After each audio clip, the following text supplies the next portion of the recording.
This.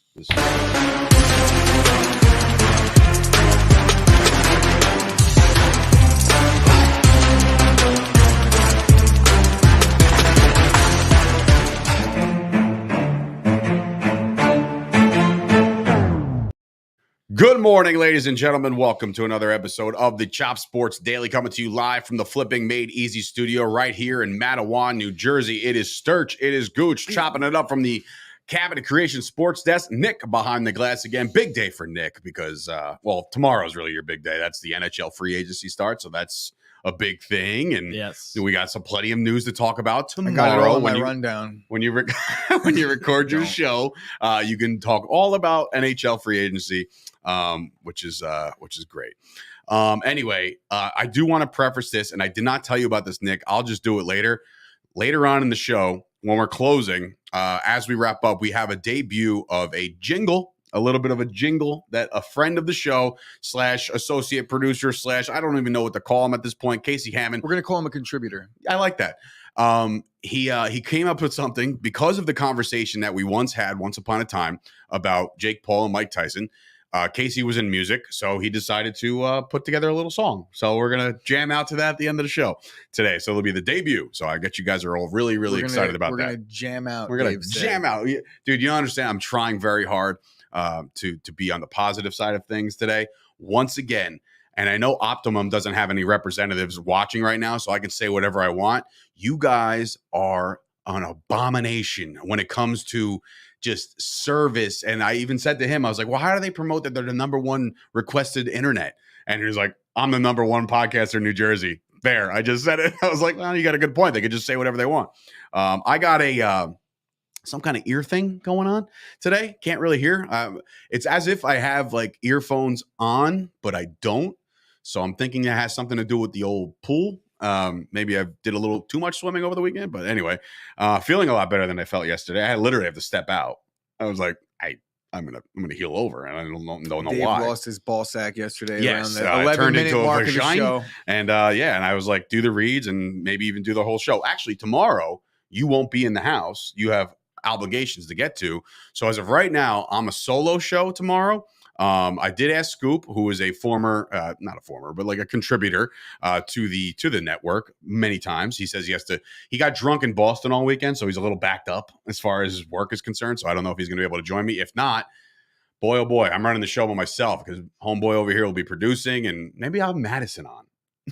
Just to sit there. Talk to Steelers? No. Yeah. Well, we're talking Pittsburgh Steelers tomorrow. Today, we're talking Cleveland Browns. But before we get into all that, if you want to support Chop Sports, do so by heading on over to patreon.com/Chop Sports. That's the way to support us. That's the greatest thing in the world is Patreon. It's a beautiful thing. It's the way to support us. I know a lot of you guys already are on this. If you're not, listen, feel free. It's the season of giving, and it's not even December yet. So definitely go check out patreon.com/Chop Sports. Sam Grasso said swimmer's ear. I say no to that because it doesn't hurt. Yeah, you'd be in swimmer's ear actually hurts. This doesn't hurt. It just sounds like I'm in a fucking bubble. Like it just sounds like I put a fishbowl over, bro. I got what it sounds and then like I bought Q-tips like a schmuck. And I know whatever I have, you know what it sounds like to me? Honestly, yesterday you had like a little dizzy spell, and today your ears are fucked up. You got vertigo, my friend. You got some wiggle wobbles. Did you get punched in your head recently? Oh, wow. My mom suffers from vertigo a lot. I wonder if that's hereditary. Yeah, I mean, like, what causes vertigo? I have no idea. An imbalance in your eardrum, potentially, or something going on with your eardrum. I don't know if I've ever had vertigo, but there's been times where I've, thought I've had it. I don't know what it could have been. The weed. But I doubt it. It was probably vertigo. My mother deals with vertigo as well, not to disclose any HIPAA laws here. But yeah. It's funny you should say it. So coming up at 12 o'clock, Dr. Chris that's will what be made me debuting. think of it, because as you're saying it yesterday, you had you were a little woozy, and today your ear hurts. Feel a little woozy. Anyway, I wonder what causes vertigo. Yeah, well, I would Google it, but I'm sure the internet will kick out after I do that. But let's start with the rundown, folks, because definitely COVID, according to Bailey. So, yeah, there's my mom. She's actually coming in because the crystals in the ears are uneven balance. All right, well, I'm not going to look all that. Yeah. I wasn't feeling nauseous. I'm feeling actually fine. Had a great workout today, but again, I had my earphones in. I'm like, it's jacked up all the way. And maybe that's it. Maybe I blew a fucking eardrum out with my music being too loud. But anyway, it's time for the rundown. Plenty of stuff to get into. Gooch, take it away, bro. All right. So Major League Baseball, as we head towards the All-Star break, some announcements made towards the Home Run Derby. We have Acuna, Soto. We have Pete Alonso returning to defend his Home Run Derby crown. Polar bear plunge. And then we get Albert Pujols as like a little gift. I love it. I love it. The machine. I feel like the machine actually has a chance. Who's not rooting for him? You know what I'm saying? Everybody's going to be rooting for Pujols. But to get into the Pujols numbers a little bit, I think he has more strikeouts than he has hits this year. So he's 45 at this point. Some might say he's 55, depending on how old he really 12. might be. But yeah, that's it. That's it for Major League Baseball. NBA, there's not much happening. Summer League action, that's about it. Richard Jefferson made his debut as an NBA ref. I don't know if he's going to be an actual NBA ref or if it's just like a little thing that they're doing for fun. But I mean, I would like to see more of it. And not just NBA and all sports, to see former players get involved in the officiating and the umpiring, in MMA, the judging and the refereeing. I think that would be more important than any other sport because it's a travesty how bad it is in MMA. But more Summer League news. The Thunder took on the Magic yesterday in what would have been a battle of the number 1 and number 2 pick in the NBA draft, but the Orlando Magic are deciding to hold Paolo Banchero out for the remainder of the Summer League, and it's not due to any injury. It's due to the fact that they already know he could ball out. This dude's been balling out for his first 2 games, and they just want to see what else they got.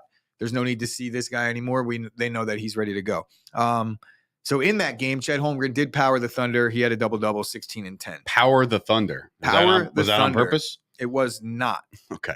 Or it was. I didn't think it, but it came out well.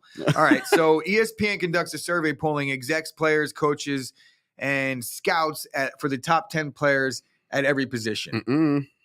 Are we going there now? Well, I'm just saying that we're going to talk a little bit about that later. We'll probably get more into the quarterbacks and the running backs just because I feel like Dave is going to be a little upset.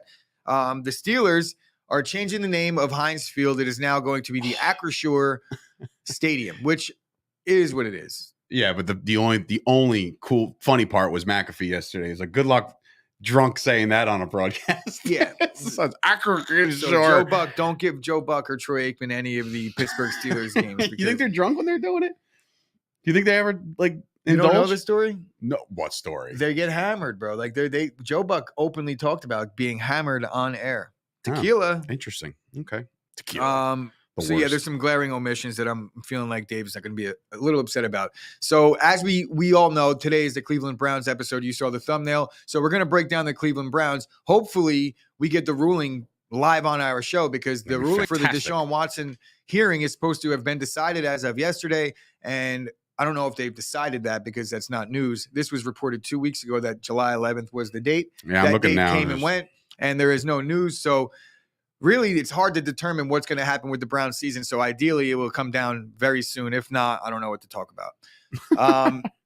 PGA Tour news, Tiger Woods rips into the live golfers. And I do want to pull this up so we could kind of branch into a little bit of the first topic here. I'm going to pull up the actual quote that Tiger had. So Tiger's pissed off. So I wouldn't say he's pissed off, but I feel like it's pretty well put. All right. So as far as the second part of your question about the players who have chosen to go live and play on, I don't even know what the fuck he's saying. To go to the live. I disagree with it. Yeah. I think that they've turned their back on what we've allowed them to get to. All right.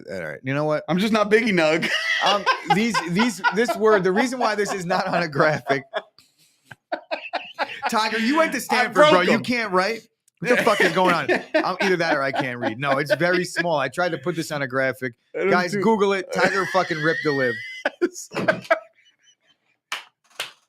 Well put, Tiger. Well put. No, and even better put by me. That was a fucking. I think that was delivered perfectly. Honestly, you know what I'm trying to do? So paraphrase. Like, what are we talking about? All right. So you talk. So I'll read. So it seems to me that Tiger Woods, along with others, are a little disappointed at the fact that some of these people are playing.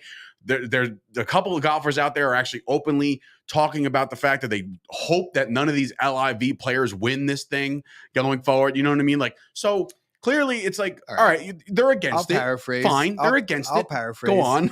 Tiger's being a bitch. Yes. Okay, so bitch mode. There's some golf purists that are like, well said, Tiger. And it's like, come on, bro. This is the most get off my lawn shit I've ever seen in my life. Tiger, they offered you $150 billion to go. I don't know why you're not close there. to $1 billion. You're not even like being exaggerating at this point. But my point is, it's easy for Tiger to sit here and say this with all the career earnings that he's had on and off the golf course. These other guys are like, fuck you, it's time to get my bag at this point, and good for them. And the reality is the PGA Tour needs them just as bad. We've talked about this at length, but the point that I'm making with Tiger is that he's really just bashing the style of play. There's only 54 holes, saying they're not going to be able to compete in major championships. I don't understand it. Well, not everybody's chasing a legacy the way Tiger is. Some of these dudes are just chasing the bag. And if anybody wants more holes, it's Tiger Woods. Oh, there you go. How you like that? It's just like a I love it. Anyway. So yeah, Tiger, you got to fucking just chill, bro. Let these guys do what they want to do. So paraphrase, Tiger, chill. Nobody liked what Tiger didn't like when people were talking shit about him banging everything that moved, right? Right. Tiger, you're in no place to what? No, we're good. Yeah, I didn't know. See what happens? See, you always get on me about that. Like, dude, just go. Let me do my thing. How about this? It'll never fucking happen again. It'll never happen again. And I guarantee you, if I touch this button, Dave will fucking panic. I was looking for the rim shot. There it is. For my joke before, but I did the old elbow. Speaking about golf, though, did you see that the Department of Justice is investigating the PGA Tour? I saw that. So what exactly are they investigating? Are they preventing certain people from making certain wages? Like, what exactly were they doing here? So it says they've opened an investigation into the PGA Tour's handling of its players and whether it has engaged in anti-competitive behavior during its ongoing battle with the LIV Golf Invitational Series. Okay. I have no idea. I can't even break that down. Like, it sounds to me like they're illegally suspending players where they don't really have it right. That's true. If there's a contract involved, man, those things are ironclad. You can't mess around. If you earn a tour card, I guess they have a right to do what they want in terms of suspensions. But I'm sure there's some fine print that these lawyers for these players have gone through and finding some glaring. Maybe it's not even the lawyers of these players. It might just be Congress or whoever the fuck is investigating them at this point. But the PGA Tour, would it surprise me if a major organization was corrupt? Dun, dun. Yeah, I'm sure. I am so sure. But yeah, anyway, so that's is that all you got for the rundown? Yeah. Okay. I want to circle back ski one. And that's whatchamacallit, the MMA judges, right? When you just mentioned that, I just wrote down MMA judges. You're an MMA guy. Would you feel like, and this goes for boxing too, would you feel like if former fighters were the judges, that would make it better? Like, because these judges are like independently guys. They're on the athletic commissions or they're fighting in mission, whatever the hell they're called. Like, for instance, if DC, who always complains about the judges, like, oh, they got that wrong. Like, if DC was a judge, would these fights be more fairly scored based off of feel and not because I feel like they're not going to be sitting there with a ticker saying, okay, one landed, two landed, three landed. You know what I mean? I don't think that you have to be a former UFC fighter to be an MMA judge. I think you have to have had some type of combat experience in mixed martial arts, whether I'm not saying UFC, MMA, whether it be an amateur background, whether it be you are a coach, it just needs to be more people that aren't Cecil Peoples. That these guys were hired eons ago to be boxing judges, and they're bad at that. So when you're talking about a 10-point must system in MMA, I think that's one of the major flaws to begin with is having you don't like the 10? A 10-point must system in a 3-round fight. I feel like that's a really blurred scale. If I take you down and hold you there for 10 minutes, right? And I don't really do much with it, but I controlled 2 rounds. It's 20-18. Going into the third, I could light you up, definitely win the fight. The bell rings with me kind of about to take you out, but it's not a 10-8. The best I could do there is a draw. So even with a 10-8 round, would you instill kind of like amateur wrestling, like riding time? You know what I'm saying? Like, I don't know, because I feel like see, I'm learning. Pause. I wouldn't because there's a clear dominant position in MMA. Some guys might be better off their back, and they might be doing a lot more work off their back. So while they were taken there, like they might have had six submission attempts from their back, right? And so there's a lot of different variables that you would have to factor in. But really, like, my main thing that I would do is I would eliminate the 10-point must system, and I would make a 10-minute round to start and then a 5-minute round to finish, or vice 10 versa. minutes. Yeah. These guys would die. No, they wouldn't. Dave. Half these guys are dead after 5. Well, not really half these guys, but I'm saying like 5 minutes is a long time. We're talking about trained professional MMA fighters. I get it, but 10 minutes. And then for title fights, 10-minute round and then a 15-minute round. Like when I was an active professional wrestler, if somebody were to be given 10 minutes, that's a lifetime. And I understand that there's moments in that fight or that match where they can kind of grab a chin hold and just breathe. So to be fair, if you're at it for 10 minutes, all the fighters now, I'm pretty sure that Pride Rules was a 10-minute first round, 5-minute second round, and they weren't doing a 10-point must system. And if you were stalling, you got a yellow card. And yeah, like so there was Pride Rules, huh? Yeah, you don't get me started. But yes, Frank Trigg is the one notable fighter that used to be in the UFC that has judged and reffed in MMA fights.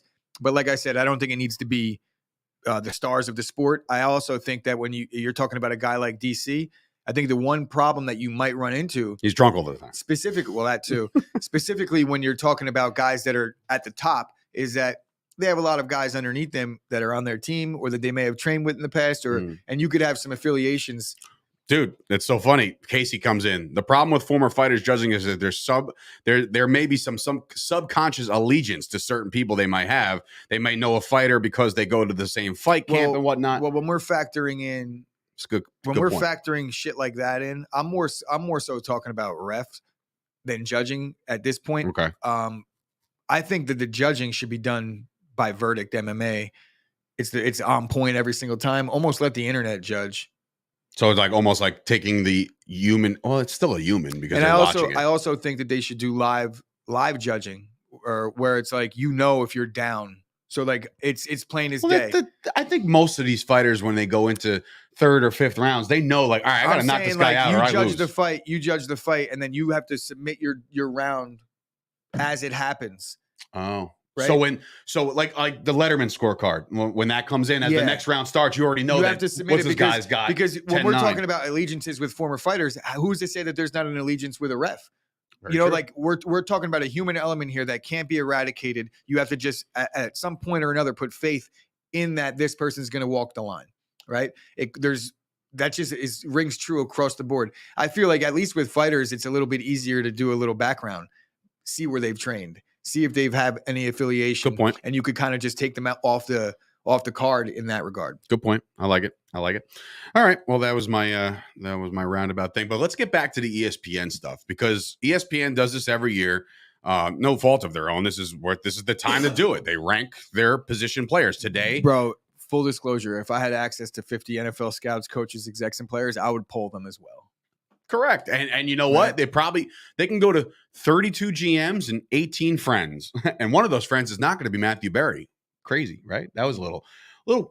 Has there been any kind of rumor before we get into this? Any rumor of where he might be going? He wants to pursue this. He's doing the fucking same thing. He has an app out for years now called The Fantasy Life.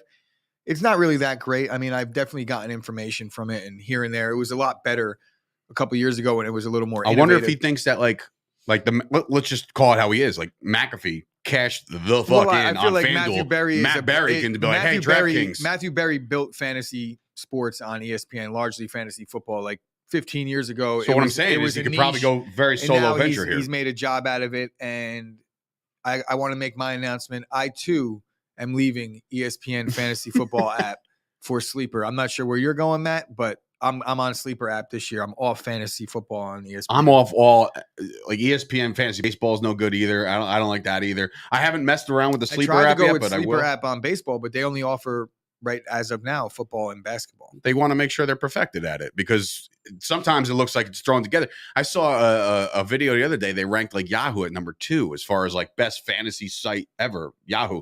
Yahoo's good. But Yahoo is good, but I just feel like it's, I don't know, dry. To me right now, I feel like the way the industry is headed, Yahoo, NFL.com, like they have too many fish to fry. I want to go with an app or a fantasy site that's dedicated. Because really all it's doing is computing numbers and putting out articles. That's dedicated specifically to fantasy, not ESPN that has a billion company-wide departments, and then there's like a sect of it that's dedicated to fantasy. They're not putting their best people on that.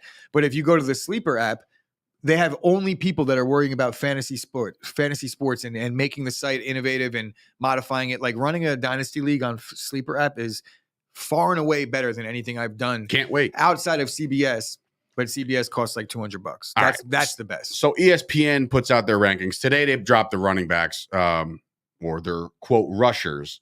And yesterday they dropped quarterbacks. The quarterbacks conversation, again, I'll just roll off who they are in order. Number 1, Aaron Rodgers. Number 2, Patrick Mahomes. Number 3, Josh Allen. Number 4, Tom Brady. Joe Burrow's at 5. At 6, you got Matt Stafford. At 7, Justin Herbert. 8, Russell Wilson. 9, Deshaun Watson. And coming in at number 10 is my guy, Dak Prescott. Now, I have a problem with a couple of them. 1, 2, 3, I'm in lockstep. Rodgers, Mahomes, Allen. Done. No arguments, 0. When it comes to 4, you're telling me that like going into a season right now that Tom Brady is the 4th best quarterback in football at the age of what he is, and I understand he keeps proving everybody, look, he's even older and he's still good. It's just to the point where he's surrounded by a lot of talent. You know what I'm saying? Like he's got a lot of guys to throw the ball to. I can make the argument for him when he was creating guys in New England. You go now, you have Mike Evans, Godwin coming back off injury. You had Gronk last year. You got even guys like fucking Humphreys and shit. He was still runner-up MVP. I understand that, but all right, so fine. I can't argue Tom Brady. It's like whatever. That's what I'm saying. It's like fine. It's deal. I've conceded on the whole Tom Brady conversation years ago. So 5, 6 years ago are the representatives that were in the Super Bowl last year. Okay, they put Burrow ahead of Stafford. Intangibles, I'm okay with it. I'm all right with it. Stafford being there because he won the Super Bowl last year, I guess I can deal with that too, right? I'm still not making any gripes. It's there. I'm talking about it, but I'm not like, oh my God, it's wrong. You know, this is where I get it wrong here or get a little bit upset with the quarterbacks. Justin Herbert at 7. And while I think Herbert's intangibles, his arm, his brain, his mechanics, they're all good. But if you're looking at guys like Stafford and Burrow and Brady and Mahomes and Rodgers and everybody ahead of them, they've all done something. Justin Herbert hasn't done anything yet, okay? For him to be ranked 7th over Russ and Dak makes sense, but it doesn't. Here's what we're talking about here, and this is why it's because accolades do come into play here. They don't. Then why is Stafford there? Here's what's coming into play here, especially when we're talking about the players. I feel like that's when they don't come into play. This is like the guys that the players and the coaches around the league are like, it's okay, execs, we have to game plan for this motherfucker. And like when you know, like we're watching film, I think it's a little bit different. It's players, coaches, execs, and these are overall quarterback rankings, by the way, clearing this up for Kyle. So players, coaches, quarterbacks, players, coaches, execs, and scouts. I think that they're actually the ones that are able to do this in a vacuum where you take away all the accolades and be like, you know, in a vacuum, Justin Herbert, probably you can make the case that he's a top 7 quarterback in football with what he's able to do on the field and how you have to game plan for that guy. So I think that's why. And even when we look into the running backs list, you're going to start to see some guys that I don't think belong there. But correct.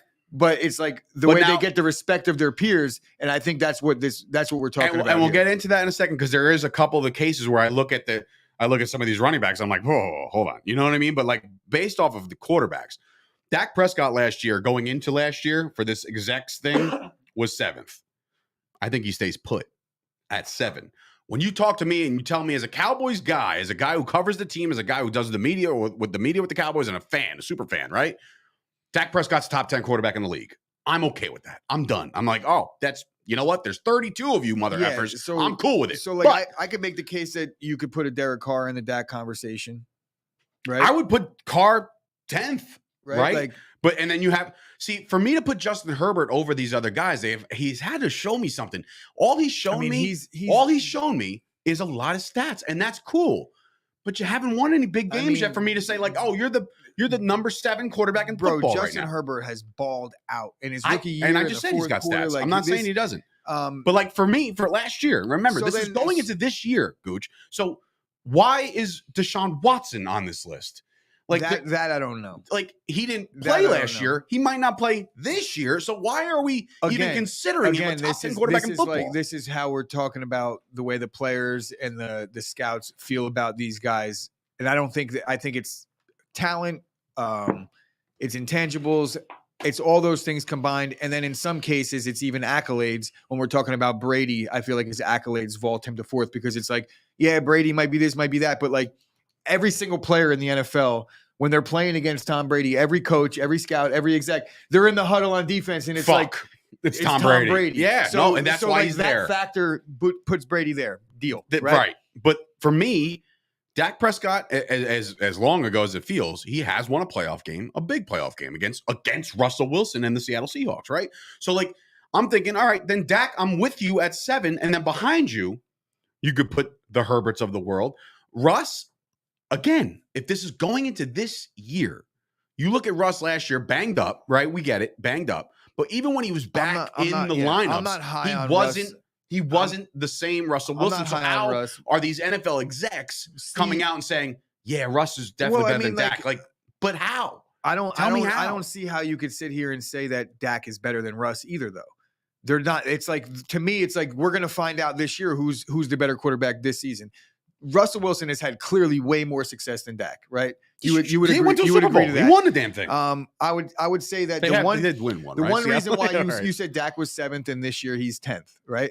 Dak was 7th last year. This year he's 10th. Yeah. I would say that his propensity to possibly run the ball might have put him to 7th. Last year going in, but he was coming off injury, and they still put him at 7. But there was still like the question mark: is he going to run the ball? Yeah, I'm still going to run. Blah blah blah. Like, and then he didn't. And then he didn't. So now the proof is in the pudding. Like, he's not going to run the football anymore. So that takes away an element. And we're splitting hairs. We're going to argue about 8 through 12. You could flip a coin on a lot of these guys, and on a game-to-game, matchup-by-matchup basis, they're going to perform largely the same, right? I'm taking Justin Herbert over every single guy that we've been arguing about, including Tom Brady right now. So I'm putting Herbert 4th if I'm calling it the way I see it, and then I'll take Joe Burrow 5th, probably Stafford 6th. Brady? I mean, Sauce came in before saying, get him out of there. Get him out of the top 10. Yeah, like I'm not taking Tom Brady. I feel like his skills have eroded. I do believe that he has a great supporting cast, a good line. And there's the Brady factor where the team feels like they could win any game that he's the quarterback of. So, there is that. I don't know. Like I said, the list is there. There's 10 guys on the quarterback list. Dak's on it. I'm happy. But like, as far as like his ranking, I have a hard time saying that Dak is worse than Deshaun Watson. Watson hasn't played the sport of football in 2 years. So it's like, for me, it's just like, all right, how do you do that? I'm having a hard time ranking Aaron Rodgers number 1 without Devontae Adams. Yeah, but it's funny. I'm not. No, I know, but there might be people that are out there in the either the comments or in the world that says like, how can you do that? Because Aaron Rodgers is still the best thrower of the football in football. Like, there's no question about it. I mean, it's the tattoo, probably. It's probably the tattoo. That third eye is going to see even farther down the field. But anyway, moving on to the running backs. Free Kirk Cousins. Oh my God, he's dropping bombs in here, Kyle. It's too early for this. All right. Anyway, running backs. Number 1, Derrick Henry. Number 2, Jonathan Taylor. Number 3, Nick Chubb. Number 4 is Dalvin Cook. Number 5 is Alvin Kamara. Number 6, Joe Mixon. Number 7, Christian McCaffrey. Number 8, Aaron Jones. No, Najee Harris. Number 9, Aaron Jones. Who'd I miss? And number 10 was somebody else, and I missed one. Whatever, I missed one. Oh no, I must have missed one. But anyway, I'll find it. Oh no, where the hell is it? But there's 2 guys that aren't in it in the top 10, and it's one of them, and they were listed as honorable mentions. Was Ezekiel Elliott being Javonte Williams? That's what it was. I wrote that right here. Javonte Williams is number 10. Honorable mentions Ezekiel Elliott. Honorable mention Saquon Barkley. This list. I don't know. Like the first 3, I'm like, I'm not saying boo. You want to flip flop Jonathan Taylor and Henry at this point? You could make the case, but I won't. I'll still say Henry's the best rusher in the world right now because he's just going to kill you. This lends to the idea that, like, all right, Jonathan Taylor was that dude last year. Derrick Henry was really that dude last year before he got hurt. But when we're talking about a game plan and we're talking about coaches. You look across. If you're looking across the field and it's Derrick Henry, Son of a I'm bitch. fucking like, God, I hope you all ate your eggs this morning because this guy is going to be a house to take down. 2 comments right away came in. Kamara way too high. Yeah. Kamara's sitting there at 5, and I'm like, get him out of there. This is what I want to say right here. So it says the best rushers of the football, and then that's why I'm like, okay, I can understand Nick Chubb being up there because he's a great rusher of the football. And then I'm like, so that's why Chubb is so high. But then I'm like, well, Kamara is definitely not one of the best rushers of the football. He's definitely more of that all-purpose guy, and he's vaulted into the elite backs because of his ability to catch the ball. He's definitely way too high as a rusher of the football. Now, I don't even think he's the best rusher of the football on his team, or has been for years. Dude, I was just gonna.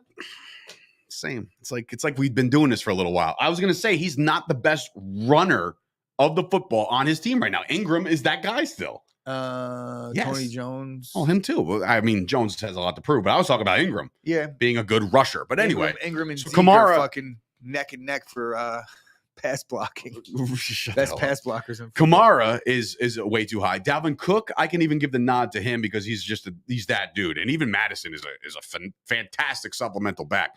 But like that, so the top 4 I'm okay with. Top 5, no, Kamara. Now here's another thing. I can't, and I've gone on record plenty of times that I haven't been able to get on the Joe Mixon hype train. Right. So last year he finally says, everybody shut up about my health because I'm good. And he goes all the way to the Super Bowl and he loses in the Super Bowl, but he's still there, doesn't get hurt. He's not a piece of glass after Mixon all. Had a monster year. He did. He had a great year. So like, but I'm still not, I don't know why. I have a hard time getting on this. Like for me, it's a stub toe that'll take him out for 3 weeks. You know what I'm saying? So it's just a weird thing there. I mean, numbers. Look, really though, he played 16 games in 2019. He missed 10 in 2020, but he played 16 last year. So he's like, in terms of running backs. If you want to do averages, I mean, he misses 3 a year. One of the most healthy running backs in the league. But if you do averages over the last 3 years, he misses 3 games a year. I'm going to do averages for the rest of the league. Probably all about the same, right? No. How many games did Zeke miss last year? He probably should have missed 6. PCL. No, he didn't miss any. He missed 6 because he got suspended for no reason. Please stop bringing Zeke into this conversation. I'm going to bring Zeke into this conversation because, well, not so much. Well, tell me why Christian McCaffrey is up on this list as a rusher. To me, he's like the Alvin Kamara again. I mean, you going to give this guy? You confident giving this guy up the guards, up those holes? Absolutely not. I'm not confident in CMC. But if we're talking about if everybody you bring up, I have to preface this, and I'm going to ask you this: if everybody that you're bringing up is egregious to you because they're higher than Zeke, no. All right, no, fair. Because like how Christian McCaffrey is higher than Najee Harris and anybody that's what I'm saying. Like I have a hard time with that. He's got to prove it, but it's not like there's like a team of writers that were writing this and factored in all these things. It's like, I'll tell you who doesn't give a fuck when they're asked a question is probably an NFL player. It's like, oh, fucking this, like when they do the top 100 on NFL.com, NFL Network, they're polling the players. The top number 1, 2. That's why Aaron Donald's won it 9 times in a row. Because he's a likable guy. They don't really factor in the stats all that much. Like sometimes they will, but it's really just about how they are on the field. But now, all right, so Najee Harris is on this list as a top 10 rusher. Najee Harris should be like 3rd. I'm with it. I think that Najee Harris has the opportunity to be everything that Lev Bell wasn't. Okay, like this guy, he will play all 3 downs. He will catch the ball out of the backfield. He will run the ball through the tackles and the guards. Najee Harris is that dude. And if I'm not saying this is not that hot of a take, I don't think. But would you ever, in a world, would you consider Najee Harris over Jonathan Taylor as the number 1 overall pick? No, but it's closer than you think. It's closer than you think, and I'm definitely considering Najee Harris at 2, and I might even in a dynasty name another running back on that team, and Anand just comes in Najee volume. Yeah, like he's just going to get the ball. The only thing that worries me is that the usage might end up piling up on him throughout the year. Especially this year with a rookie quarterback or Mitch. And they're not going to really respect Mitch's ability to throw the ball. But they do have some decent receivers to stretch the field a little bit. So, putting one-on-one on an island with Deontay Johnson, he's going to be able to beat some corners. And same thing with Claypool. He's definitely a guy that you might need some help over the top because of his size. Now, but coming in at number just going to get the ball after Harris is your boy Aaron Jones. I think Jones belongs higher than McCaffrey and Mixon and Kamara. I think there's a list of 2 backs that over the last 3 seasons have 4,000 total yards and 40 touchdowns combined. There's 2 backs. It's Derrick Henry and Aaron Jones. So while it's a little bit of find that kind of stat, but it's still a stat it's pretty reputable. 40 touchdowns, 4,000 total yards. Aaron Jones is definitely. I'm going to keep him right where he's at because that means he's still got a chip on his shoulder to prove to his peers that he belongs a little bit higher. But yeah, Aaron Jones is a complete back, no doubt about it. 100%. And he's managed to stay healthy relatively, for the most part. Yeah. And if he doesn't, they got a guy in A.J. Dillon who I guarantee you in 2-3 years' time from now, we'll be talking about Dillon as a top 10 back, I think. He's got the build and the mold for it. Now, here's my gripe at the end of this list. Now, if you told me that Dak Prescott was a top 10 quarterback in the league, I'd say, cool, I'm with it. If you told me that Zeke was a top 10 rusher in the league, I say, cool, I'm with it. He's not, according to this. They got Javonte Williams above Zeke. And while everybody's going to jump down my throat about fantasy numbers and stats and all this other shit, have you ever seen Ezekiel Elliott pick up a blitz? No, but on the real, Zeke Elliott is being disrespected here, okay? I wholeheartedly agree with the disrespect. I mean, not agree with the disrespect, but I think that the disrespect is heavy here. What did Zeke average per carry last year? Last year was a down year. What was his average? Like just realistically, 3.8. 3.8. Okay, I think I could be wrong on that one. So if I got that right on the one, I'll be very happy. For comparison, I said 4 should be the number. So Javonte Williams last year led the league in yards per carry after contact. Do you know what the average was? No. Yards after contact. That was Zeke. Check again, because Zeke didn't even average. Zeke averaged 3.8 per carry. Javonte Williams averaged 3.4 yards per contact. Per attempt after first contact. So that's by far the most in the NFL. All right. He forced 65 missed tackles on 332 carries. No, wait. Let me run this back. 63 missed tackles on 203 carries in his rookie year. 3.4 yards average after first contact. And for comparison, Jonathan Taylor only missed 65 missed tackles on 332 carries. So Javonte Williams is the most elusive back in the NFL, and when you hit him, you can't tackle him. Both things. Are you looking up the Zeke stat? I'm just looking up a couple stats here. So, in other words, 3.4 yards per contact. Oh my God, bro! I can't say these fucking words. You got my syndrome. Maybe you got vertigo. We're just vertigo. And honestly, all I can picture is Kyle right now, like watching this, bashing me because it's all he lives for. Zeke isn't even in the conversation. Come Zeke AJ Bascom. Of really what? Not. Of Javonte, right now, Javonte Williams is light years better than Zeke. Light years as a running back. Light years. I'm looking at. I think Javonte Williams might end up being like a top 4 back in the league this year, and I'm fine with that. Which again, because of the fact that A, they got a decent offensive line. B, they got Melvin Gordon spelling them. C, they got Russell Wilson, where you now have to respect the pass. So yes, Javonte Williams is going to be a phenomenal back. But you can't sit there and tell me that Zeke Elliott's not a top 10 back in the league. And I know there's other people out there that are going to say, well, he's not even a top 150 player in the NFL anymore. Dude, you're all just, this is all that was, what's your favorite phrase? Recency bias, right? That's what it is. Because of Zeke having a bad year last year, you guys just think, look at this trajectory. It's not a bad year last year. It's a steady decline over 4 years. And then it's like all of a sudden you want anybody to put Zeke any higher than he is. I feel like the fact that Zeke got honorable mention is throwing him a bone. Saquon and Zeke, I feel like because of their name value, they're getting honorable mention. I don't personally see them, either of them. I mean, I also don't see McCaffrey. I'm a little harder critic, but there's no way that I'm putting Zeke over a guy like Fournette from last year, right? Like, there's no way I'm putting Zeke over DeAndre Swift right now. There's no way. There's no way. All right.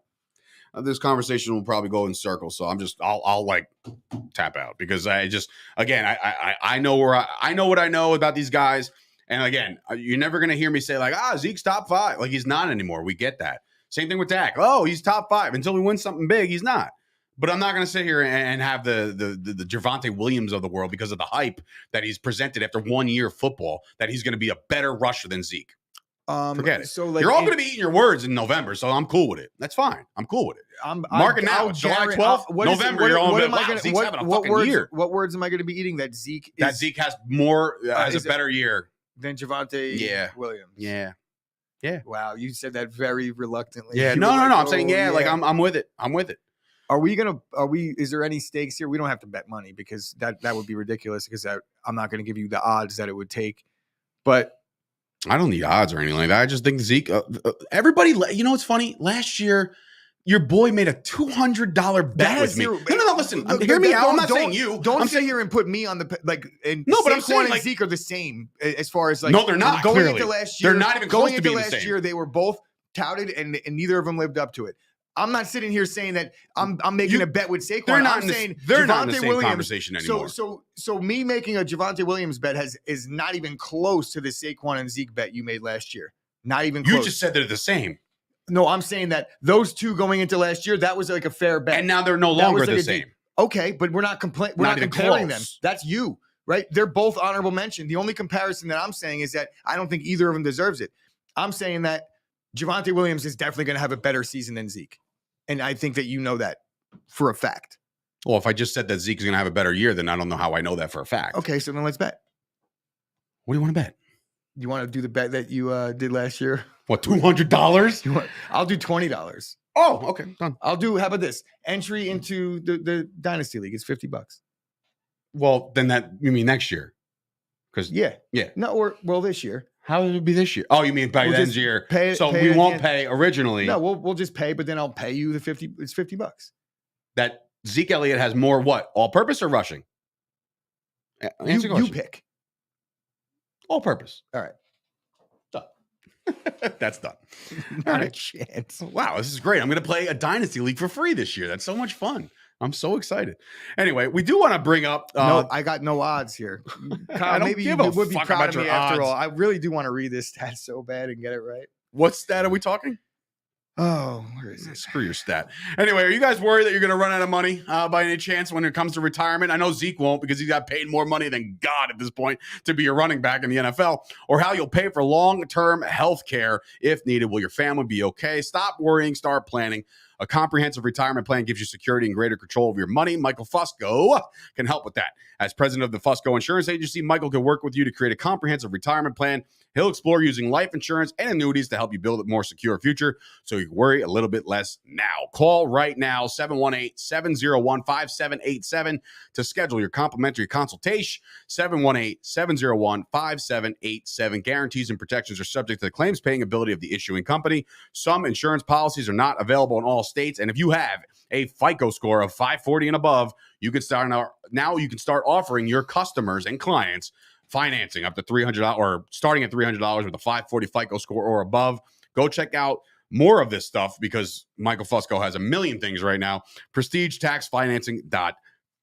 Now, I know Gooch is about to follow up with a stat, so go ahead, follow me up with whatever stat you want to throw at me. I just want to rectify you don't have to rectify anything. My issues from before while I was trying to read off this stat. Okay, so pass blocking doesn't get points. He forced 63 missed tackles on his 203 carries in his rookie season, averaging 3.4 yards after contact per attempt. For comparison's sake, Jonathan Taylor forced 65 missed tackles on 332 carries. So 130 more carries, and Jonathan Taylor only forced 2 more missed tackles, right? So just the elusiveness and the power combined. The power. Plus, he had 43 catches in split time last year. That's a lot for a guy that's like splitting. Zeke did have 47, so that is a little bit alarming. But I feel like Zeke's on his way down. Javonte's on his way up. Free money. Anyway, that was my live read. AJ's not allowed to comment anymore. We might want to block him after this list. Rushers of the football: Taylor, Henry, fine. Chubb, cool. Cook, great. Harris, awesome. Mixon, great. Javonte Williams, he's putting at 7. He puts Aaron Jones and then AJ Dillon following him right after that, and then David Montgomery. Get out of here. I don't agree with Montgomery. David Montgomery.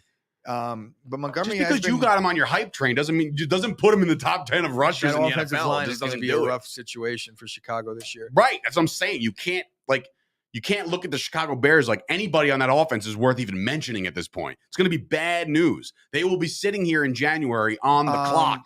But David Montgomery, Zeke, now we're in a conversation. I'm sorry, what was that? David Montgomery and Zeke going into this year, I think is a real conversation. I mean, now you're getting Kyle Kerms on me right now. I'm trolling really McTrollerson at this point. I'm really on not. The old trolley I'm really, train. really not. Like I'm not really trying to consider either of them at any point in the draft. But if I was forced into the situation and I had to pick one of the two, I'm probably going to go with the guy that I think is not going to split the carries at all. In fantasy. But they're not even going to run because they're going to be down every game. He's going to split carries with Justin Fields probably. That's what I'm saying. Exactly. All right. But A.J. Dillon will fucking run through Zeke and his entire fucking offense. He's not really on a shitty spot. We're not. Ken Palmer says that A.J. Dillon, if he was on a different team right now, would be a top 10 running back. But because he's behind. If he was the bell cow, if Aaron we don't know what he can do as a bell cow yet. We just think that that's going to happen. I mean, no, we don't. He hasn't been. Yeah. He hasn't been, so we can't just say, yeah, definitely. Put it this way. I agree. You could say that about anybody, but I feel like, the guy's been playing football his whole life. He's 6'2", 6'3", 250 pounds. I'm pretty sure that he has the ability to handle the workload. Life stories are coming into play now. He's been playing football his whole life. Like all of a sudden, everybody has. All of a sudden, this 6'3", 250 pound guy can't handle the fucking load. He's gonna be good, but you can't just say, "Oh, he's definitely gonna be a good bell cow." What if he rushes? What if he's a 3-down back and all of a sudden the stamina is a thing? Could be. You don't know. You can't say it because he hasn't done it. So stop making these assumptions. We've seen what some of these people can do. You know who hasn't done anything in 3 years? Zeke. So you're basing. But he has before. So because I can make arguments because I've seen Zeke lead the league in rushing. He was leading the league in rushing last year before he tore his PCL. What doesn't anybody get? When Zeke led the league in rushing. See what? I was still in high school. That's prehistoric times. I mean, now we're really going back. All right, let's talk about those Cleveland Browns, right? Because that's the topic of today's show. The 2022 Cleveland Browns coming at you as part of our preview for the season upcoming. Now, this might be the hardest team to break down because we truly don't know what the hell they got going on. Because I actually wrote down record with Watson, record without Watson. I have no idea because we don't know. And if it's 11:46, like nada, zero decisions on Deshaun Watson yet. Now, when you look at the key losses here, and I don't care how many. See, I knew. Oh my God. See, I knew Kyle would back me up on that comment. Key losses here. Okay. Congrats. You got fucking. No, I just think it's funny that was your part of your argument. That was just like verbal diarrhea. The real argument is that he's 6'3". I'm saying. You just said it was verbal. Oh, you were talking about yesterday? I'm talking about fucking in general. All my shit's verbal diarrhea. No. I'm saying that you tend to have verbal diarrhea at times. I think that you agree with that, right? I mean, I have. Either you can call them hot takes or takes that nobody agrees with. Like right now, you're even saying anything to back Zeke is the equivalent of me saying like he's been playing football his whole life. No. See, that's what I'm saying. Like, I wouldn't be like, you have no leg to stand he went to Ohio State, and before that, he was a high school high jumper. You would be better off. You'd be better off saying like, "Oh, Zeke played at Ohio State. He was a really good prospect coming out of high school," because that's about as far off as he's been in terms of being productive in the NFL. It's like the same you're thing. Wrong. I need you one day to just come in here with a shirt. I'll have Lauren next door make you a one-off shirt that says, I was wrong. Because sometimes you got to wear that shirt. You can't say he wasn't productive. He was the fucking NFL's leading rusher after like 4 weeks last year, and then he broke and sprained and tore his PCL, and it went to shit after that. That's a fact. There's no opinions. That's it. He was leading the league. So my point is, he can't handle the workload anymore. He can't handle the workload anymore. And he's proven that he can't handle the workload anymore. So everybody that tears their ACL can't handle workload? A.J. Dillon, who hasn't had a torn ACL, he has to prove he can handle it. But Zeke, who has proven now that he can no longer handle it. If anything that he's done in the last 3 years has proven that, right? He proved he can't do it because he doesn't have a ligament anymore because he proved it when he was 11. Lost the ligament. I know. It sucks. It's hard to prove things when you don't have a ligament. I get it. But, again. He's proven it before. A.J. Dillon is not. So that argument's dead. You lose that one. I'll get you the shirt. You'll wear it one day. Do I have to wear the shirt as you hand me the $20 bill? It was $50, I thought. Or $50 bill? So you can't remember your own bet. Oh. Yeah. No, you know what we'll do? You know what we'll do? I'll do this. I'll get you the shirt, the I was wrong shirt, right? I'll give it to you. You'll wear it on the show one day when you were wrong, right? But at the same time, if I lose the bet, this will be cinematic adventures here, because when I lose the bet, if I lose the bet, when and if I whatever. Not only that, you'll give me the 50. You'll give me I'll give you the 50. You give me the shirt, and I'll wear your medium shirt on the air. Okay, cool. But you're gonna have to wear that shirt. I'm gonna wear eventually. Dave, I want my shirt's gonna be bright yellow. Right? I don't care what fucking color it is. I'm just saying. That's what's going to happen. I'm going to wear it like Zeke's fucking crop top if I'm wrong. How about that? I'm going to get you a fucking one of those bull ring nose rings. Bailey saying my shirt right now makes a lot of sense. Yes. Yes, it does. Anyway, back to those Brownsies. Huh? How about that dog pound? Anyway, key losses for the Browns. Okay. Clearly lawsuits are one of the losses. No. Jarvis Landry leaves town. Austin Hooper leaves town. Baker Mayfield is out of there. They just shipped him off. Higgins, which nobody's talking about, decent productive receiver last year. He's shipped off. He's out of there. They lost some pieces, including their starting quarterback. Now it's a whole new regime, right? The gains are good. Watson, if he's there, that's great. It's an upgrade over Baker Mayfield or anybody else they have on the roster. They brought in Jacoby Brissett as like a security measure in the event that Watson's case does slam down and done. Kyle's getting very mad at producer Nick for not bringing up his comments, by the way, just so you know. So Kyle has a lot of power around these parts. You might want to start bringing up his comments. I'm focusing on my task at hand, which is watching the status bar. Thank you. You're right, Kyle. He's working here. Okay. Sorry that we don't have one of your fan club over here doing the comments. Sorry. We'll get you one day. Anyway, Deshaun Watson, good. Amari Cooper, they trade for. They get him for literally, they gave away a bag of balls. They get Amari Cooper. They re-signed David Njoku, which I think is a little overpriced on the tight end market, considering the guy hasn't played a full season yet. The draft, nothing very noteworthy. So when you look at a team like the Browns, and I know we're going to dive heavier into teams as we go because we're going to be more prepped and stuff like that. But the Browns, for me, it's an enigma because we just don't know what they're going to do. Will they win or lose without Watson? Who knows? They went 8-9. Now, this is from a gambling standpoint, the projection of 9.5. I feel like that would you jump all over the under because of the fact I think that that's off the books right now. So they took away Cleveland? I saw this in an article and I posted it on the graphic for the show's Kyle, purpose. maybe you can shed some light on this as far as when I was actually looking on my books, I didn't see that posted at all. I think they're waiting for the Deshaun Watson ruling. You really can't at this point make a realistic measure. It's like you're betting on what he's going to get suspended or whether he's going to get suspended or not, basically, because if Deshaun Watson is there, I'm probably still taking the under. Really? Yeah, but there's no fucking chance that I'm touching 9.5 wins with Cleveland. Now we look at their schedule. Okay. Just the way it, like if the NFL is one big movie, the script is being written. Their first week is against Baker Mayfield and the Panthers, if Baker's the guy, right? And Baker went on record today, according to a report I read before, that he's got this one. He's like, I'm not a robot. I have this one circled on the calendar. Okay, that's quarterback speak. But let's be honest. Do you think, I know you don't like Baker as anything really, a quarterback or a person at this point, but do you think he was kind of wronged in Cleveland? Like overall? No. So everything that happened to Baker Mayfield was justified, you feel? Well, yes and no. He was kind of chased out of town. But he's not good to me. So I feel like if you're went to the playoffs. The Cleveland Browns. The Browns went to the playoffs, but they did a lot to surround Baker with a lot of talent. And we were going into that season defense, looking at the Browns offense as like that team. Oh shit, the Browns offense is going to light it up. And they still couldn't do shit with their offense.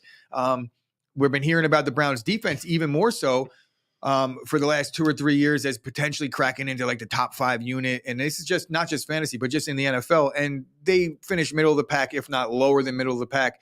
Year after year, they disappoint. There's something wrong. I don't know if it's the coaching staff. It's the culture in Cleveland. You don't like Stefanski?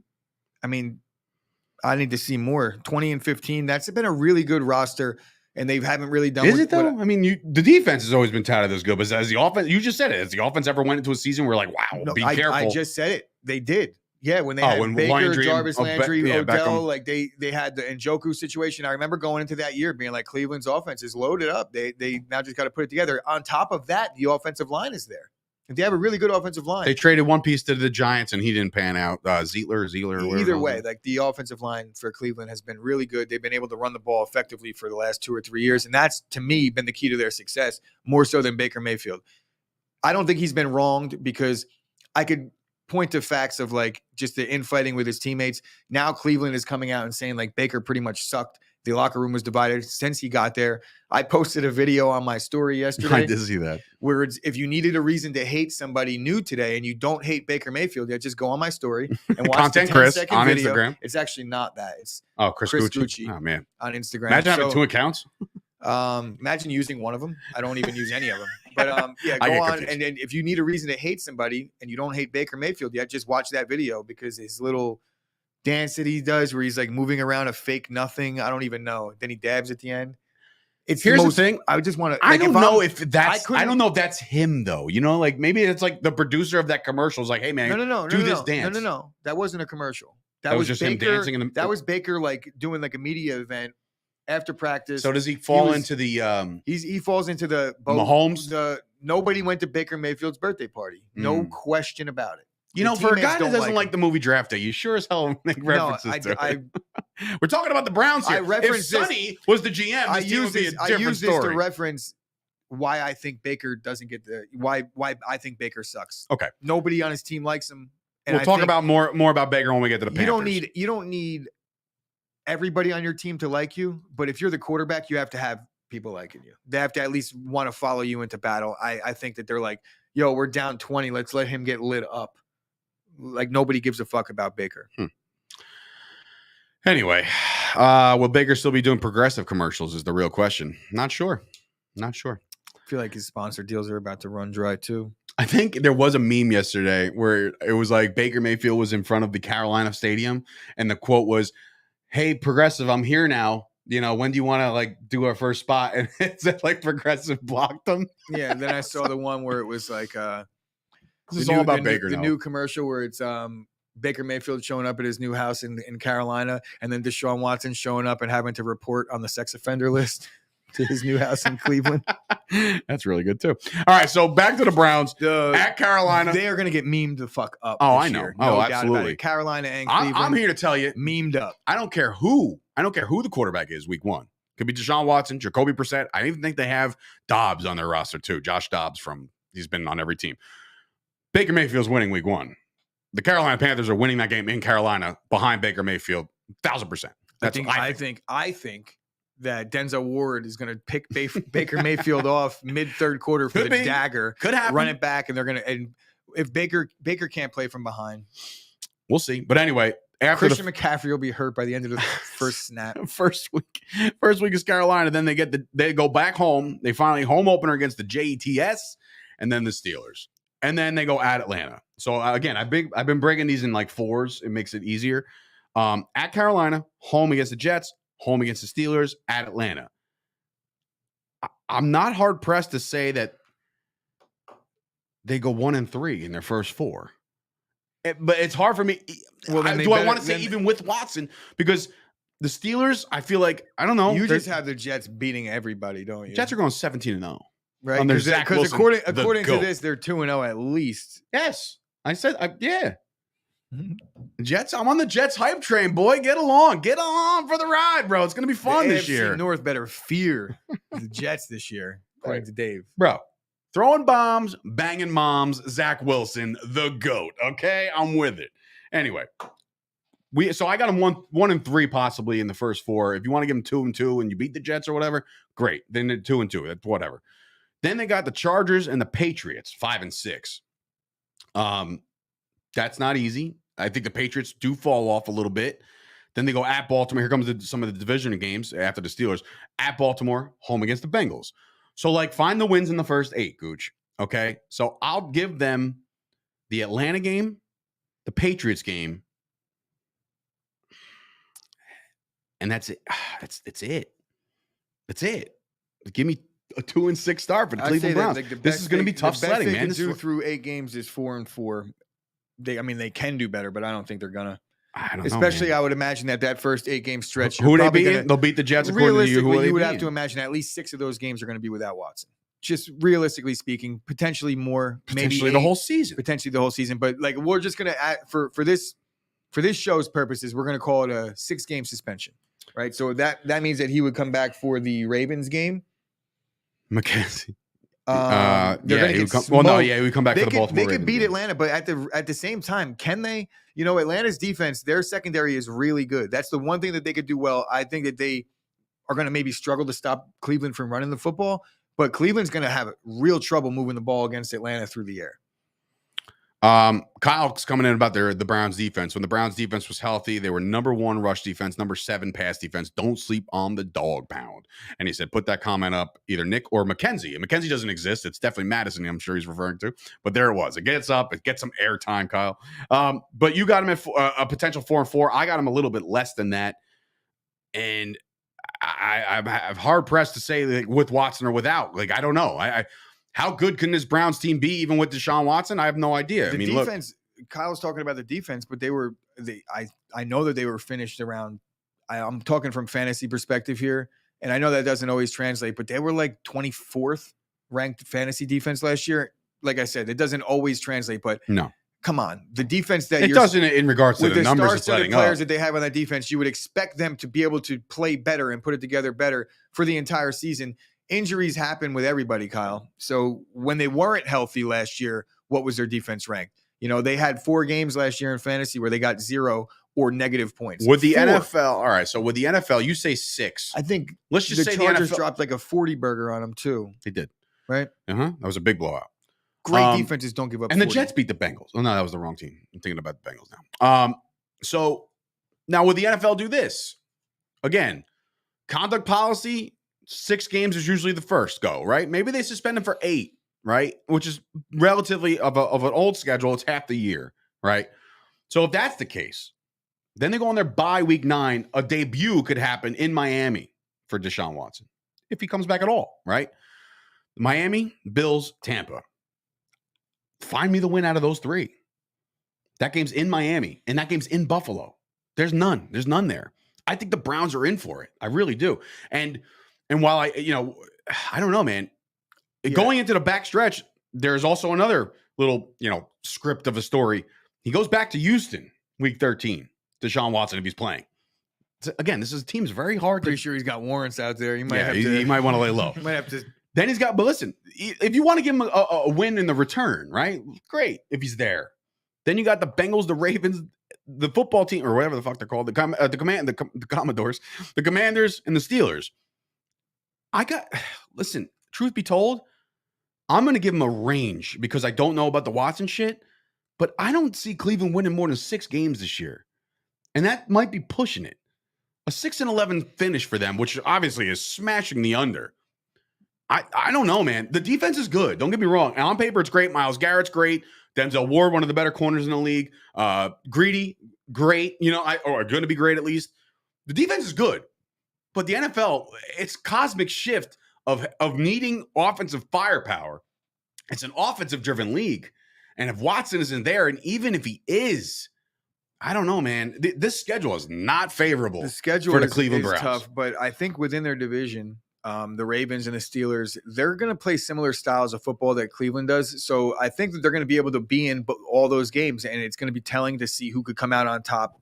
They're going to be tight games. Cleveland's not going to blow many teams out this year, I don't think, but I think Cleveland could. They're going to be in some tight ones. They can, if their defense puts it together. I could see them definitely winning a ton more than 6 games, and they could hover around 500. But I don't see anything more than that out of them with or without Deshaun Watson, because, like you said, their schedule is a little rough. But there is some very winnable games. You're giving Miami an automatic nod. Like Miami they're supposed to be better, but we also don't know about all these other teams either. I like the Dolphins this year. A lot of first-year head coaches in the NFL this year. Tim Riley coming in. I like the Dolphins as well, but let's not sit here and anoint Miami as some guaranteed. Listen, I think it's all depends. It's a quarterback-driven league. If Tua winds up throwing a bunch of stinky burgers out, like forget it. He's done. Like that team is, you can't get behind Tua. So again, he's going to have to deliver wholeheartedly, and he's got the weapons to do it. Don't tell me he doesn't. He's got 15 running backs down there, along with the receivers that are fantastic. The Steelers are a very similar team than the Browns this year. Very, very similar. The Falcons, we don't know much about Atlanta. Like we know that they're not good. We know that the Patriots could be middle of the pack, if not worse, or they could be really good. That's an up in the air team. The Ravens, same deal. I think they're going to be very improved, but the Ravens last year, there were 2. We said it yesterday. We talked about the Ravens almost winning 11, 12, 13 yesterday. That was you. But also, we're very close to winning only 6. Correct. Because of Detroit and the yeah, you're right. So there's a lot of, variables that go into this where I'm not looking at Cleveland as a guaranteed non-playoff team, but Not looking great. According to key for what them is Tim going to just be said, their defense. he was saying something about Watson not playing since 2020, blah blah blah. Kyle says if Watson gets the big suspension, DraftKings could drop that to 6.5, and if I have him at 6, it makes it a harder decision to take the under. But they're not available. He's just saying most books don't have this available because nobody knows what the fuck is going on. This isn't an article that was probably written. Yeah, no, it's fine that you have the number. It's good to have that number to see where they stand with a Watson, right? But like without him, you're looking at again. I just said with him, it's a 6, pushing 7. This schedule's tough, man. Yeah, and like I said yesterday, Deshaun Watson in his last season as a full season as a starter, they went 4-12. Right, and he had Hopkins. There was other he had Hopkins, factors but that team contributed stunk. to that. Yeah, the TJ Watt or JJ Watt kept getting hurt, this and that and the other. Right, some bad contracts with David Johnson. Oof, yeah. Well, no, not yet because they still had Hopkins. Yeah, but they had to trade Hopkins to get Johnson. Oh, you're right. You're right. But there was several other bad trades and contracts, but that was they traded Hopkins first, and then they had that season. With traded Watson, Hopkins for David Johnson. But Watson was on that team, and Hopkins wasn't. No. So I want to say Watson's last active year, he had Hopkins. I don't think he did. He did. No, I think it was. Was there 1 year where he had David Johnson deal, and then he wanted out after it? All right. Well, in any event, like I said, you just said it. He didn't win many games. I mean, maybe he's a crazy athletic, good thrower of the football quarterback. But when it comes to putting up the W's, my man has not done it. All right. So like all of a sudden you're thinking he's going to get this. He got the biggest guarantee in NFL history, guys. Like that's crazy to me. But at the same time, in the same breath, the market dictated that. He was next up. It didn't. But then why the fuck was he giving all that money? It actually didn't dictate it for him specifically. It's the same he's reason young. why. It's the same reason why. It's the same reason why the fucking Jaguars gave Christian Kirk all that money because they're fucking dumb. So you think it's just the Browns a complete overpay? Yeah, because if you remember the sequence of events as to how it went, like the day before he signed with Cleveland, he had publicly said, "I'm not signing with Cleveland. It's going to be either the Dolphins or the Saints." Or it might not have been the Dolphins, but I know for a fact the Dolphins were in the conversation. He I remember removed that. Cleveland from the mix, right? Yeah. And then Cleveland probably got into hold of his agents and said, "Okay, well, what's it going to take?" Almost like, what's it going to take to end all this? And then he came with this crazy shit back, like full guaranteed, and they were like, "Okay, deal." That's what I'm thinking. I'm thinking that maybe Miami and maybe who's the team, the Saints, maybe they had the same money on the table, and then Cleveland was like, "I'll give you the same money, every dollar of it." Well, that's what I'm saying. Like it could have been the same number. I don't know if it was the same number because that number is absurd. Hear the bitterness because Watson's above Dak. Well, he's not above Dak. So anybody who says he's above Dak is silly because Watson hasn't won any games. Tell me something that he's done. He's made a couple really electrifying plays where people are like, "Wow, I can't believe that guy just did that." Yeah, we all seen it. We've all seen some crazy shit. We saw Tyler Heineke almost win a playoff game. We've seen some crazy shit. All right, so like, let's not put Watson in the top 10 of quarterbacks because of a couple plays. Let's be honest. The guy hasn't won any football games, and he's got the youth factor on him, but the guy hasn't taken a snap in a year. And like, I'm not on this. He's not allowed to get any of his treatment in the post game anymore, so we have no idea how he's going to respond. How does that work? Not being able to get his holy shit. You're making a very good point. How do the team trainers and the team masseuses and all that? How do they deal into this? It's gonna be Bob. He's gonna wake up like it's gonna be Bob from Akron, or the I don't even know. He's gonna put a wig on. It's gonna be some other guy. It's not gonna be a 23-year-old non-masseuse giving him a booty rub.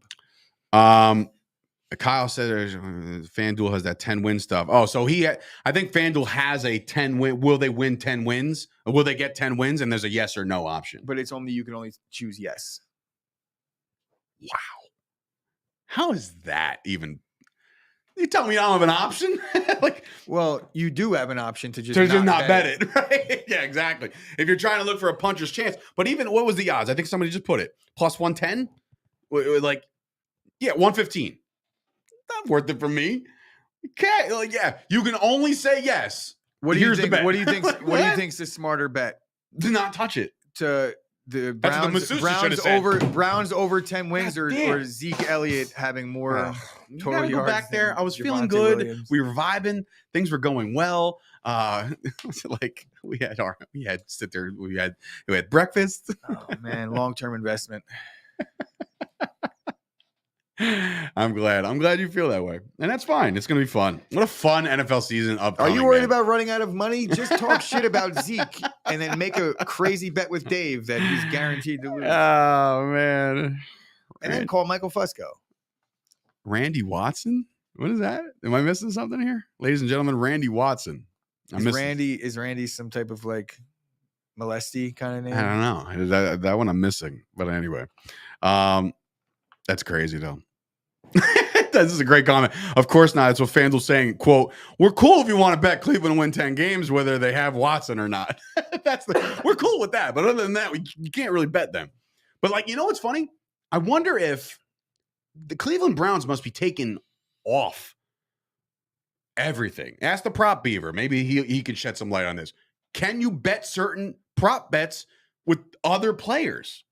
Like when you see Mari Cooper, I think you can bet all the overs, but you can't take the unders. It's ridiculous. It's ridiculous. But I'm saying, like, that's a logical question, right? Because everybody on that offense is probably based off of if Deshaun Watson's throwing the ball, not Jacoby Brissett. It's interesting. I think it's interesting. But anyway, sexual chocolate. It's coming to America. Can I just be open and say don't say it. You've never seen that movie? I've seen parts. I've not seen the whole thing. Scooch leaves the movie guy over here. You're right. You're right. I have not.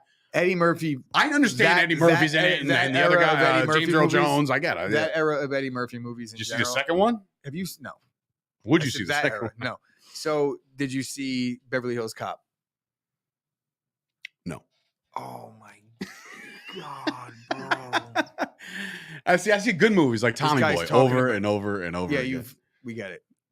So my bonus Bomb Barry will be the first one to say, like, you watch one-star movies forever, but you won't watch The Godfather. Beverly you know Hills Cop is funnier than any fucking Chris Farley movie, in my opinion. Oh, you are just. Bro. We're talking about Eddie fucking Murphy here, You're just. Oh my God! If Chris Farley didn't die, God rest his soul, he would have gone down as one of the funniest people ever. You already messed up with Dane Cook. Don't you dare put this. I'm not gonna sit here and talk shit about Farley. He's hilarious, but Eddie Murphy, those movies, bro. You ever see Trading Places? Yes, long time ago. I couldn't quote. You ever see Boomerang? No. You ever see Daddy Daycare? You ever see Dr. Dolittle? Yes, all of those. Of course you did. That's Dave's like. Of course I did. I got kids. Like, what? All over it. But like the real good Eddie Murphy movies, Dave was like, nah, I want none of Harlem Nights. Yes, I've seen Harlem Nights. Thank you. God. Norbit is a top 5 movie of all time, according to Bailey. But seriously, I'm not going to sit here and let you slander Chris Farley. Not going to do it. You can do it all you want with Dane Cook. Chris Farley was a legend, and he's one of the greatest. So AJ coming in, dropping the only Browns player future up is Chubb over under rushing yards. See that? But 1,200 and a half. Yeah, right. What the fuck? To get that 1201, like, I got him. That's an interesting one because it's like while everybody's talking about like Cooper and receiving numbers and Njoku and all this other shit, I think if there's a backup quarterback in there the whole time, Chubb's going to get force fed. So then that improves your odds of getting 1,200 rushing yards. That could happen. I feel like misses one game, he's not getting. Can I just show you one thing, just because I'm curious, and before we wrap this up, I want to show. I don't believe in anything that Pro Football Focus puts out there a lot. I'm just not a big. I don't know. I'm just not. What is it? PFF? Yeah. Hello. PFF. There it is. So PFF puts it out yesterday. I'm looking for the tweet. Man, I had it in. Oh, here it is. Okay. According 21 hours ago, Pro Football Focus puts out a tweet that says the Cowboys offense will be must-see TV next season because according to Pro Football Focus, ready for the projections, Zeke, 1,329 total yards. I want to. Can we undo that bet? No. They got Tony Pollard at 983 total yards. You don't think Zeke can? That dude, I'm telling you, man. Everybody sleeps on him. Dave, Dak, 4,700 yards. Just stop. Tell yourself. I'm not. What'd you say? Tell yourself. Oh, I thought you said kill yourself. I was like, Jesus Christ. Don't tell me. Like, Pro Football Focus. You can't be like, I hate Pro Football Focus. I don't like Pro Football Focus. I think most of like I like this stat. Hey, we said the same thing last year with power rankings. We don't like power rankings until Dallas was 1 and 2 with the Green Bay Packers. So don't get me started. Anyway, need to cap these baseball games. Get to it, Kyle. We'll see you tomorrow. No, tomorrow's Wednesday. Are we coming Thursday? We'll figure Please it out. let me know. Let us know. Yeah. Getting a haircut tomorrow, so I'm like gonna try to look as snazzy as I can for this trailer. But anyway, that'll do it. That's a show. The Cleveland Browns, again, I have them 6 wins. The over-under, for me, it's tough. I don't know. I mean, I'll it's give very them the exact contingent. same record they had last year. They'll go 8-9. 8 wins with or without? Bold. Okay. But clearly, because they're going to have not as good as Baltimore. It's going to be with and without. So, because they're going to have him and then not. Or they're going to not have him and then have him. Or you have a point. They could, the whole Zeke thing can happen where he gets a suspension, he appeals it, it goes to all these Supreme Courts, and he plays 6-7 weeks, and they're like, by the way, you're out. If you saw the argument that fucking came about because I said that exact thing and Scoop was sitting directly in between us. No. That's literally what happened. No. You said, and I quote, that he already served his suspension last year by sitting out the entire season. Are you really going to say that was my quote? No, it's not your quote. I'm paraphrasing. Like, so I'm going to unquote. Yeah, I'm going to unquote that one. You're paraphrasing the quote to fit your narrative. No. What is this, fucking Fox are News you on CNN? fucking look? Listen, fucking Trevor Noah over here. All right, he's a bum, by the way. No, Big we're not bum. talking like that here. Trevor Noah's a bum. I just called you Trevor Noah by proxy. That makes you a bum. Well, no. I'm saying I'm not Trevor Noah because he's a bum. But I said exactly. I presented a situation that may take place, and like my whole argument was that like this isn't my stance. This is just me saying a fact that may take place. The players' union is going to fight that he sat out a year, and now the contract is like all voided. So it's like even him sitting out isn't going to cost them money. So now it's starting to come back. My quote was literally what Dave said. No. Only when he said it now was his actual paraphrasing of the quote. No. What I'm saying is, what I'm saying to you now, going is that forward, he might get suspended, but it'd be not have to miss time because of time served. No, I'm not saying that. You're saying that. You're trying to put words in my facha, and it's not going to work. Not this time. Nope. Thank you, AJ. We're finally on the same page about something today. You did sound more like Tucker, though. Just because that would be Tucker Carlson? Yeah. I'm honored. No, I'm kidding. I'm kidding. That's another Herb on the air. Like, he's another one. It's just like, man, pass him on scroll, and you're just like, stop fucking talking already. Jesus Christ. Some people could probably say that about me. Stop talking already. Enough's enough. All right. That is a show. Ladies and gentlemen, tomorrow, Gooch will be absent. He'll be here later on in the day to do the extracurriculars that we do every day. But on the show, I'll figure that out. It might just be my face. So this might be the greatest viewed show of all time because we know when Scoop's on, the numbers skyrocket, right? So if it's just me, maybe we just set ratings records tomorrow. I don't know. We'll see. But in any event, for Sturch and Gooch, and of course, Nick for producing loosely because he was very, I'll just ask you on the air. Any? 3 times. Okay. All right, Optimum. I'm coming for you, motherfucker. Anyway. Shit. What? You're not going to do shit. I'm going to fight the next guy that comes in this door. So good luck to everybody. So with that being said, I do want to bring up for the first time, remember, this is prefaced based off of our conversation from last week. Our boy Casey Hammond decided to get the guitar out and get the vocals ripped up. This is called Mike Tyson, and we'll see ourselves out. I'm going to mute all of our mics and then pull him up. This is going to be a fun one. Ladies and gentlemen, enjoy. Mike Tyson. Mike Tyson.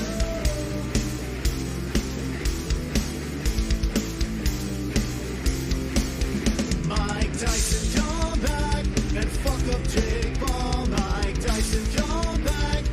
Do us all a favor. Mike Tyson, come back and please fight off his